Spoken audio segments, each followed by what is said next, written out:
Did you know Rudolph Valentino, Judy Garland, and Bela Lugosi, whose belongings allegedly harbor restless spirits, bad luck, and unexplained phenomena? Some of these tales involve everyday objects: a ring, a mirror, a dress that transforms into something far darker in the aftermath of tragedy or heartbreak. Are these items genuinely cursed, or do they simply embody the lingering hopes, fears, and spirits of their former owners? Join us on this journey through haunted Hollywood, cursed objects of the Golden Age stars. Rudolph Valentino's The Lucky Ring. Rudolph Valentino, the original Latin lover, captivated silent film audiences of the 1920s with his magnetic gaze and smoldering on-screen presence. Off-screen, his personal life was just as dramatic. One of his most cherished possessions was a silver ring engraved with a Celtic cross, an unlikely symbol of his European roots. The ring was a gift from his first wife, Jean Acker, and Valentino believed it brought him creative inspiration and personal fortitude. He rarely parted with it, wearing it during the filming of iconic pictures like The Sheik and Blood and Sand. Tragically, Valentino passed away in 1926 at the age of 31, succumbing to complications from a perforated ulcer. Almost immediately, rumors began circulating that the ring had somehow foretold his demise. According to some accounts, it mysteriously vanished soon after his death, adding fuel to whispers of a curse. Decades later, the ring re-emerged in private collections. Actress Susan Lucci claimed that during a 1980s photo shoot, she was invited to wear the ring and suffered a near-fatal allergic reaction that defied medical explanation. Other owners reported sudden financial ruin, a string of personal tragedies, or inexplicable accidents.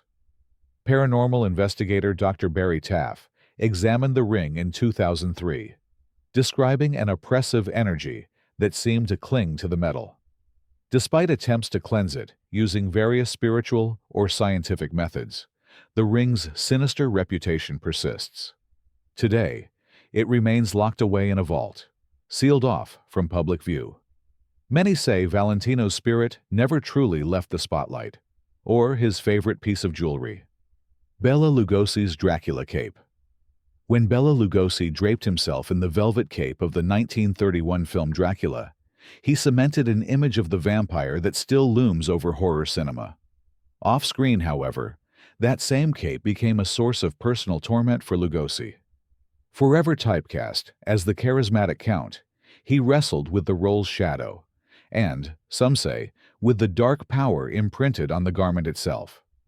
After Lugosi's death in 1956, the cape passed into the care of his son, Bela Lugosi Jr., who claimed it retained an inexplicable smell of decay, even though it had been meticulously cleaned and stored. The object's unsettling aura only grew over time. In 1979, television horror hostess Mila Nurmi, famed for her vampira persona, wore Lugosi's original cape during a Halloween special. Mid-broadcast, she abruptly collapsed, later describing a suffocating dread that seized her without warning. Auction houses soon learned of the fiasco and declined to handle the item, fearing it carried a supernatural stigma that would deter potential buyers. Horror collectors, meanwhile, whispered stories of flickering lights, nightmares, and sudden illnesses whenever the cape was nearby. Today, the cape belongs to collector and genre historian Gary Svela, who stores it in a lead-lined case. He insists the material isn't just vintage fabric, but a prison for something old and angry. Attempts to display it publicly have been brief and fraught with technical glitches and odd occurrences. For fans of classic horror, Lugosi's cape stands as more than a relic. It's a lasting reminder of how a role can haunt both actor and artifact. The Black Dahlia couch of Georgeell. Few Hollywood mysteries match the macabre infamy of the Black Dahlia murder case. Dr. Georgeell, a brilliant but controversial surgeon, has long been considered a prime suspect. Among the many unsettling artifacts linked to Hodell's life was a luxurious velvet couch. While it was a symbol of upper-class taste on the surface, countless rumors hint at a more sinister history lurking beneath its cushions. Actress Frances Farmer, who once purchased the piece second-hand, reportedly felt uneasy from the moment it arrived in her home. She described hearing soft shivers late at night, and once awoke with unexplained scratches on her arms. Following Farmer's death, the couch vanished into the murky world of estate sales, only to reappear decades later. The new buyer's daughter complained of recurring nightmares featuring a mysterious woman in a black dress, whispering, "Help me."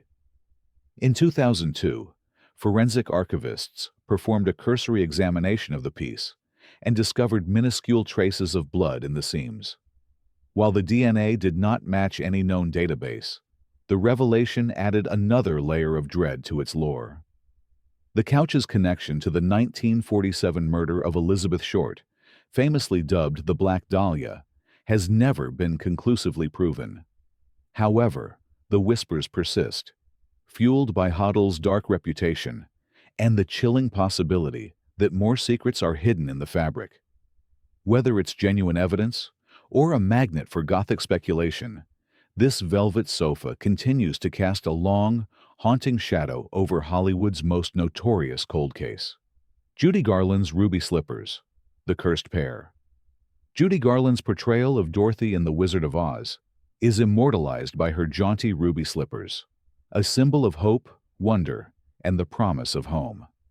Yet one specific pair of these glittering shoes, known to collectors as the cursed pair, is steeped in darker lore.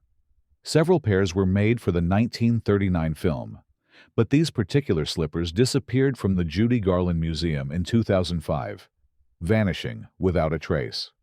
Some believed the theft was motivated by greed, while others whispered of occult collectors craving an item infused with such iconic energy. They resurfaced in 2018 under mysterious circumstances, and the museum's night guard swore he heard the distant echo of Garland's voice singing "Over the Rainbow" in empty halls. Curators restoring the slippers reported repeated tool malfunctions, sudden migraines, and a pervasive sense of unease during their work. Medium Patty Negri suggested the slippers serve as anchors for Judy's pain, referencing the star's well-known battles with studio pressures, drug addictions, and personal tragedies. For fans, the ruby slippers remain an enchanting piece of film history. Yet those who have come into close contact describe a profound weight, one that contrasts sharply with the whimsical fantasy Dorothy embodies. Some wonder whether the residual energy comes from Garland's troubled life or the collective adoration and sorrow of millions of fans. Regardless, these slippers are displayed with caution, reminding us that iconic status and hidden sorrow often walk hand in hand down the yellow brick road. Errol Flynn's cursed yacht, Sarraco. Errol Flynn was the embodiment of swashbuckling charm, a matinee idol known for his devil-may-care smile and high-seas adventures. His 118-foot yacht, Sarraco, mirrored that image, hosting lavish Hollywood parties replete with laughter, music, and endless bottles of champagne. Yet even in Flynn's own writings, notably in My Wicked, Wicked Ways, he hinted that there was something foreboding about the vessel. In 1942, a guest drowned under perplexing circumstances during a weekend cruise, fueling rumors that Sarraco carried a malevolent streak. Following Flynn's death in 1959, the yacht changed hands multiple times, and each new owner reported inexplicable events. Crew members saw the faint outline of a figure at the helm, illuminated by moonlight, seemingly gripping a cigar. Lights would flicker without any electrical fault, and radios turned on by themselves broadcasting static that sometimes resembled whispering voices. In 1987, Sarraco sank off the coast of Panama in a violent storm, tragically claiming 2 crew members. Salvagers spent years recovering and restoring the yacht, only to face eerie phenomena, from disembodied footsteps to objects disappearing and reappearing in locked cabins. Finally brought to Malta in 2003, the yacht earned the local moniker Il Bastiment Talmud, or the Ship of Death. While some see it as a battered relic of Hollywood's golden past, others keep their distance, convinced that Errol Flynn's restless spirit still roams the corridors. For many in the maritime world, the Sarraco is the ultimate cautionary tale that wealth and fame may not protect you from darker tides. Orson Welles' Ouija board. Orson Welles was a creative titan, a visionary filmmaker, a daring radio broadcaster, and a theatrical powerhouse whose innovations changed storytelling forever. Behind the scenes, Welles reportedly indulged in one curious pastime, attempting to contact the unknown using a Ouija board. Initially, this was part of his fascination with all things mystical and psychological, a way to inspire his scripts and connect with the ethereal. But those closest to him recall that his relationship with the board turned ominous over time. According to production assistants and friends, Welles began to experience strange phenomena soon after he started these sessions.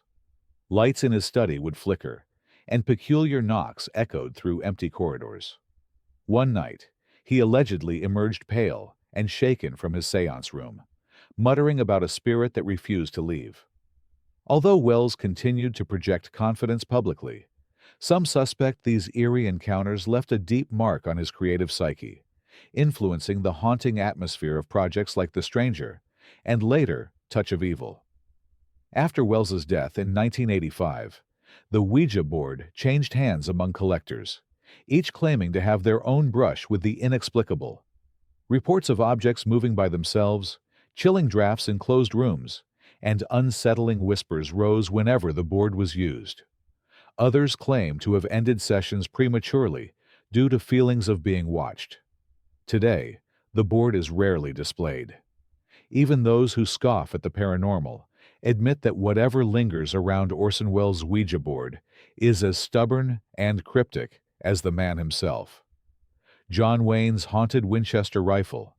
John Wayne, known as the Duke, personified rugged American masculinity and the frontier spirit on screen. His favorite Winchester rifle, which he wielded in classics like True Grit, 1969, became so iconic that fans often identify it as an extension of the man himself. After Wayne's death in 1979, the rifle eventually ended up in the collection of an Arizona enthusiast who initially displayed it proudly. But what was supposed to be a centerpiece quickly turned into a source of dread. Within weeks, the new owner insisted that the rifle discharged spontaneously, despite being visibly unloaded and missing its firing pin. Neighbors complained of phantom gunshots echoing during the quiet hours of the night, and friends who visited sometimes said they smelled cigar smoke, reminiscent of Wayne's trademark habit. The rifle changed hands several times, with each subsequent owner reporting an unnerving presence. One collector claimed to see a fleeting silhouette of a tall man in a cowboy hat whenever he walked past it. By 2005, a museum acquired the piece for public exhibition. Shortly after its arrival, security cameras recorded unexplained flickers of light around the display. Staff reported footsteps in empty corridors late at night. The museum eventually placed it behind specially reinforced glass, accompanied by a small plaque detailing its lore. Patrick Wayne, John Wayne's son, remarked that if any spirit were stubborn enough to stick around, it would be his father's. In the end, the legend of the Duke's rifle stands as a testament to the lasting echoes of a Hollywood titan. Frank Sinatra's piano. Frank Sinatra, the chairman of the board, was known for his smooth vocals and charismatic stage presence. Yet behind the spotlight, Sinatra also had an intense relationship with music-making instruments, particularly a cherished baby grand piano he kept at his home in Palm Springs. Crafted by a renowned maker, the piano was integral to late-night jam sessions, where Sinatra and his famous friends would croon and tinker with melodies over cocktails. Even after his passing in 1998, stories emerged of the piano continuing to play itself, especially during violent thunderstorms. Neighbors reported that on stormy nights, faint, melancholic tunes drifted through the open windows, though the home had remained empty for years. Some even claimed the chords resembled Sinatra standards like One for my baby, or My Way. When the piano was later sold to a private collector, the phenomena continued. Polished keys sometimes appeared to have been pressed overnight, with dusty marks resembling handprints on the edges. Technicians who serviced the piano complained of hearing a single, sustained note when no one else was around. Attempts to record these sounds often resulted in garbled audio or sudden microphone failures. Several mediums and paranormal investigators who examined the piano suggested that Sinatra's passionate, larger-than-life aura might have left a powerful imprint. Whether it's truly haunted or simply a product of overactive imaginations, the piano has become a silent stage for those who still hope to catch a spectral encore from Old Blue Eyes himself. Lon Chaney Sr.'s Phantom of the Opera Mask. Lon Chaney Sr. earned the moniker the Man of a Thousand Faces, and none of his transformations proved more haunting than his depiction of the tortured Phantom in the 1925 silent classic, The Phantom of the Opera. Chaney took personal control over the design and crafting of the Phantom's makeup and iconic mask. After production wrapped, he kept this pivotal piece, cherishing it as a testament to his inventive artistry. But family lore suggests that even Chaney felt uneasy around the mask. Its exaggerated shape and hollow eyes seemed to pulsate with a strange life of their own. Following his death in 1930, the mask passed to his son, Lon Chaney Jr., who famously refused to wear or even touch it. He called it Dad's Cursed Face, believing the intense energy his father poured into the creation had bound itself to the object. Rumors claim that in 1963, a fire consumed a significant portion of Chaney Sr.'s personal archives, yet the mask survived completely unscathed, standing amid the ashes. This miraculous event only fueled its mystique. In later years, the mask floated among private collectors and museums, but odd occurrences trailed it like a phantom in the wings. Curators reported feeling cold drafts or hearing faint gasps when they closed up for the night. Acclaimed filmmaker Guillermo del Toro once owned a near-perfect replica and stated he found the original's aura genuinely unnerving. Even nearly a century later, Chaney's phantom mask endures as a chilling testament to the power of cinematic imagination. Marilyn Monroe's Happy Birthday, Mr. President dress. Marilyn Monroe's performance of Happy Birthday, Mr. President at Madison Square Garden in 1962 remains one of pop culture's most iconic moments. Clad in a skin-tight, shimmering gown adorned with thousands of rhinestones, Monroe's breathy serenade to President John F. Kennedy was both mesmerizing and controversial. But beyond its flashbulb allure, the dress has amassed a reputation for misfortune. After Marilyn's untimely death a few months later, the gown changed hands multiple times and came to be considered an object of ill-fated energies. Owners have reported everything from sudden financial collapse to unexpected divorces, and in one case, a mysterious illness that doctors struggled to diagnose. Psychic Sylvia Browne once declared the dress stained with Marilyn's loneliness and fear, suggesting that the star's turbulent life had been woven into the very threads. In 2016, the dress was auctioned for a staggering $4.8 million to Ripley's Believe It or Not, which now displays it in a climate-controlled environment. Intriguingly, staff mention odd temperature fluctuations near the case, even though the display is monitored by advanced sensors.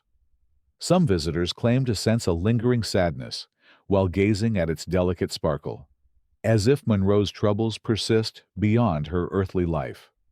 While many dismiss such tales as coincidences or overblown gossip, the dress continues to attract fascination.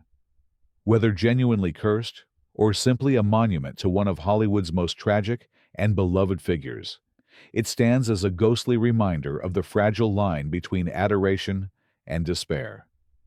Vincent Price's Occult Library. Vincent Price, the suave master of horror, was also a refined connoisseur of art, literature, and culinary delights. Among his most prized possessions was a private library dedicated to esoteric and occult texts, reflecting his lifelong intellectual curiosity. From 17th-century grimoires to modern treatises on ceremonial magic, Price's collection was a trove for anyone fascinated by hidden knowledge. Over the years, whispers circulated that he practiced the rituals described within, or at least dabbled enough to invite something otherworldly into his home. After his death in 1993, the library passed to his daughter Victoria, who described persistent, low, chanting voices emanating from the bookcases late at night. Lights would flicker only in that room, and candles stored inside glass cabinets inexplicably melted into distorted shapes. In 2015, a rare book buyer acquired one of Price's most notorious volumes, Magia Naturalis, and claimed it often fell open to a page describing methods for binding souls. Startled by repeated nightmares and odd poltergeist-like happenings, the buyer soon returned the book. Though Price was known for his playful wit and flamboyant stage presence, his public persona never fully revealed what he might have believed behind closed doors. Some argue that the library's haunting is purely psychological, a product of overactive imaginations fueled by Price's horror legend status. Others maintain that the synergy of his passionate love for the arcane and the potent texts themselves birthed something that lingers. Either way, the shelves of Vincent Price's occult library are said to whisper with more than just pages turning. Hedy Lamar's cursed necklace. Hedy Lamar, famed for both her luminous beauty and her ingenious mind, once owned a platinum and diamond necklace that carried whispers of a sinister past. Designed for her role in the 1941 film Ziegfeld Girl, this glittering piece apparently sparked jealousy on set. One of her co-stars allegedly placed a hex on it after feeling overshadowed by Lamar's radiance. According to rumors, the necklace disappeared shortly after filming, only to reappear in a pawnshop decades later. Collectively, those who wore or possessed the necklace endured a litany of woes, from abrupt bankruptcies to relationship breakdowns. One buyer complained of menacing shadows that darted through her peripheral vision whenever she put the necklace on, while another found it in his best interest to sell it quickly after a string of troubling health issues. Hollywood historians point out that Lamar's own career took a downward turn in the years following Ziegfeld Girl. Though many factors contributed to that decline, believers in the curse see a direct correlation between the necklace and her professional struggles. By 2019, the necklace had become a niche fascination for fashion historians and paranormal enthusiasts alike. On a popular podcast, researchers argued that the piece is beautiful but heavy with regret, tying its ill-fated aura to Lamar's own unrealized potential. After changing owners multiple times, the necklace now rests in an undisclosed collection, its legend as sparkling and treacherous as a cut diamond.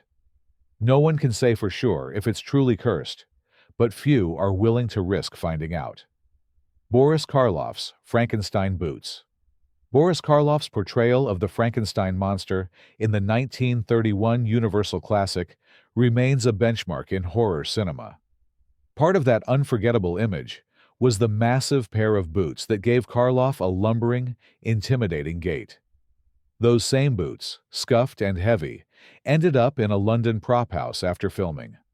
Over time, staff members whispered about unusual occurrences in the storage area: faint, ragged breathing, or the sensation of being watched from a dark corner.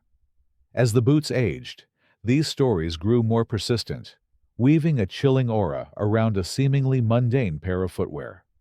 In 2001, a documentary crew ventured into the prop house to film some of its most famous movie relics. During the shoot, a member of the production team allegedly collapsed, gasping that, "Something stomped on my chest." No evidence of any physical cause was found, and paramedics were puzzled by the incident. Terrified staff subsequently placed the boots into a wooden crate, marked with bold letters, "Do not open." They then transported the crate to an undisclosed location for burial, hoping to remove whatever unsettling force seemed attached to them. Some fans argue the boots simply inherited Karloff's remarkable portrayal of the tragic monster. Others suspect that the intense makeup, the electric sets, and Karloff's personal energy left an imprint. Regardless of the truth, the legend persists. Somewhere in a secret site, those iconic Frankenstein boots remain sealed away, an eerie memorial to the power of horror to shape and possibly haunt our imaginations. Joan Crawford's Pepsi Cola vending machine. Joan Crawford, synonymous with ambition and steely determination, married Pepsi executive Alfred Steele in 1955.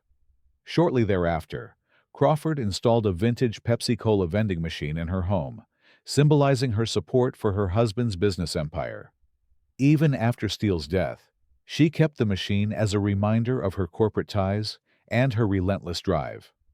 But staff and visitors to her mansion reported odd experiences. The machine occasionally dispensed warm soda in the middle of the night, clunking and whirring of its own accord.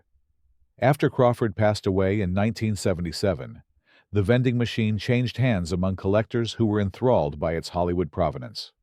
One owner, James Kidd, recalled being jolted awake by a loud buzzing sound on stormy nights, only to find the machine lit up like a carnival attraction despite being unplugged. He also claimed a faint smell of cigarettes and perfume lingered around it, reminiscent of Crawford's signature presence. Local electricians found nothing mechanically wrong, attributing the phenomena to wiring issues or humidity. Yet rumors persisted that Crawford's fiery spirit inhabited the contraption, its nighttime noises echoing her well-known temper. Tales circulated that a few owners felt a piercing stare or heard a woman's voice scolding them whenever they approached. While skeptics dismiss it as folklore or mechanical quirks, believers find a fitting irony. A star famed for her intense discipline and business acumen, continuing to crack open a soda from beyond the grave. The machine remains a testament to Crawford's unyielding control, even in the afterlife. Alfred Hitchcock's Psycho shower curtain. Alfred Hitchcock famously boasted that the shower scene in Psycho would make audiences think twice before stepping into the bathtub. The film's original bloodied shower curtain, used during the iconic murder sequence, ended up in Hitchcock's private collection as a personal trophy of cinematic mastery. Over time, he even joked it deserved its own credit in the film.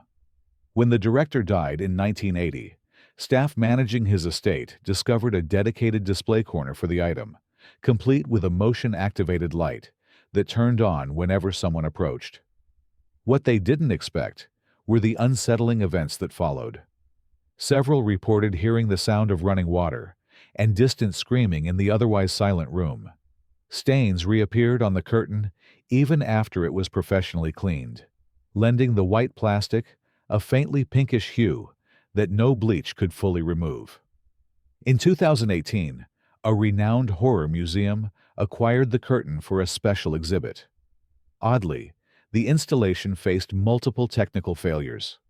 Lights flickered, audio equipment cut out during interviews, and a few visitors fainted upon entering the space, claiming a sensation of cold steel against their skin. With mounting complaints, the museum decided to remove the curtain from public view. Researchers who studied it found nothing physically extraordinary, yet they couldn't explain why so many reported the same chilling experiences. Though some chalk it up to the power of suggestion, others insist that Hitchcock, ever the meticulous puppeteer of suspense, may have left a piece of his psyche embedded in that infamous prop. James Dean's Little Bastard, Porsche 550 Spider. James Dean's Porsche 550 Spider, affectionately nicknamed Little Bastard, might be the most notorious cursed car in Hollywood lore.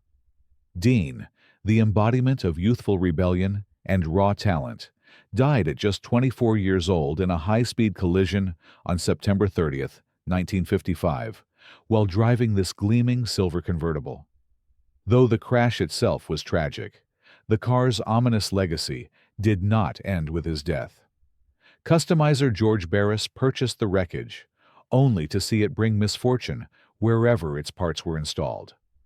One racing enthusiast, who bought the Porsche's engine, died in a fatal crash soon afterward. Another who took its transmission was severely injured. Tires from the Spider reportedly blew out without explanation, causing multiple accidents. A 1956 Life magazine article documented these strange coincidences, propelling the legend of a haunted car into the public imagination.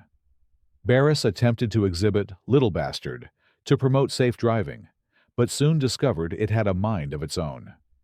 The wreckage slipped off display mounts, or toppled unexpectedly, injuring bystanders. In 1960, while being transported by truck, the Spider's mangled chassis allegedly vanished in transit and was never recovered, fueling conspiracy theories that the car simply refused to rest. To this day, enthusiasts and paranormal investigators alike scour archives and barns, hoping to locate any trace of Little Bastard. Some claim to see a spectral figure in a red jacket at crash sites, whispering like a restless spirit. Whether the car embodies Dean's unfinished dreams or a genuine curse, its legacy remains a ghostly reminder of Hollywood's fragile illusions.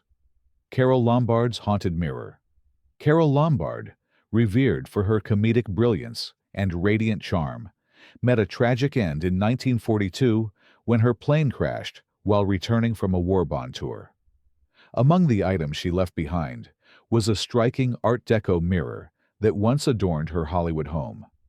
According to those who later lived there, Lombard's reflection sometimes appeared in the mirror, mouthing silent words as though trying to warn or comfort the observer.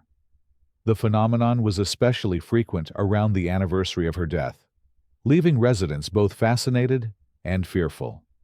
In 1978, psychic investigator Peter Hurkos visited the house and claimed he could sense a woman in white, frantic to escape. Hurkos believed Lombard's spirit was searching for closure, unable to move on due to the sudden nature of her demise. Over the years, the mirror fell into private collections, each caretaker adding new layers to the legend. One auction house staff member fainted after reportedly seeing smoke and flames in its glass, a stark echo of the plane crash that took Lombard's life. For admirers of the Golden Age, the haunted mirror embodies both the star's vivacious life and her untimely death. Some collectors display it draped in velvet to prevent any inadvertent sightings. Others keep it locked away, unwilling to risk stirring the restless energy that seems to linger. Whether you view it as a tragic keepsake or a gateway to the beyond, Lombard's mirror stands as a poignant emblem of a Hollywood star whose laughter was cut far too short. Natalie Wood's Brainstorm wardrobe. Natalie Wood's final film, Brainstorm, 1983, became overshadowed by her tragic and controversial death in 1981. Among the items left behind was a turquoise sequined gown she wore during early filming. Stored away in a studio warehouse for decades, the gown gradually became a source of eerie fascination. Wardrobe staff recounted hearing disembodied whispers and the distant sound of splashing water whenever they were near the garment bag. Some even claimed the bag felt damp, despite being sealed in a climate-controlled environment. In 2012, a private collector acquired the dress at auction and quickly noticed peculiar events: lights flickering, a lingering smell of salt, and the unsettling sensation of being watched. More disturbingly, the hem of the gown appeared moist upon arrival, as though it had just been pulled from water. Medium Alison Dubois was brought in to assess the situation, describing the energy surrounding the gown as heavy with unresolved fear. Wood's mysterious drowning remains one of Hollywood's greatest unsolved sagas, fueling speculation that her spirit may be reaching out from beyond. In 2020, the gown was donated to the Museum of Cinema, where security guards avoid its display case after dark. A few who have ventured close claim a sudden chill and a faint echo of distant waves, stirring recollections of that fateful night off Catalina Island. For those who believe, Natalie Wood's Brainstorm gown is more than a vintage costume. It's a ghostly vestige of a star whose final chapter remains shrouded in uncertainty. Rock Hudson's Cursed Rolex. Rock Hudson, a matinee idol celebrated for his roles in Giant and Pillow Talk, kept much of his private life hidden from the public eye. One of his most cherished items was a gold Rolex Datejust, given to him by lover Mark Christian. When Hudson died in 1985, due to complications from AIDS, Christian filed a high-profile lawsuit alleging that Hudson concealed his diagnosis. But even beyond the legal maelstrom, the Rolex itself developed a sinister reputation. Over the years, it passed through 6 different owners, many of whom experienced dramatic misfortunes, financial catastrophes, severe illnesses, and even heartbreaks, culminating in tragedy. In 2007, Vanity Fair published a haunting detail. One of the owners left a suicide note reading, "It ticks louder every night." Auctioneer Darren Sutherland later refused to handle the item, stating it was the most oppressive piece I've ever encountered. According to rumors, the watch is perpetually stuck at 2:03, the exact minute Hudson's heart stopped, though no reputable horologist can explain how a mechanical timepiece could freeze so precisely. Eventually, the Rolex ended up in a Swiss bank vault, locked away to spare any future buyer from its chilling track record. Whether the misfortunes are coincidence or evidence of something supernatural remains a subject of debate. For some, the watch symbolizes Hudson's hidden anguish and the era's societal pressures.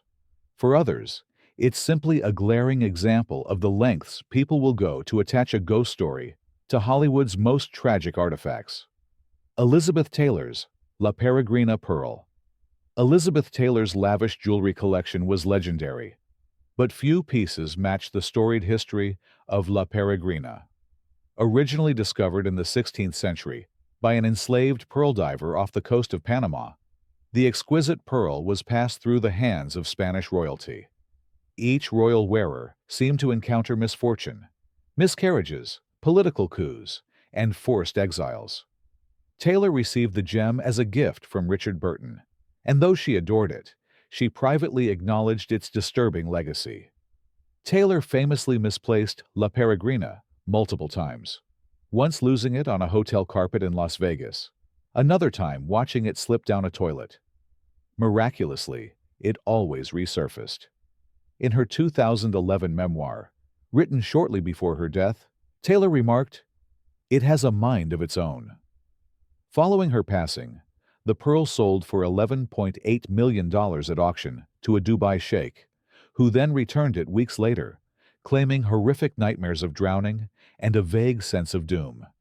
Historical documents link La Peregrina, alleged curse, to its origins.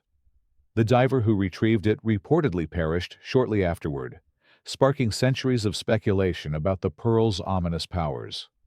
While historians and gem experts debate the idea of a 500-year curse, admirers can't ignore the string of misfortunes associated with its owners.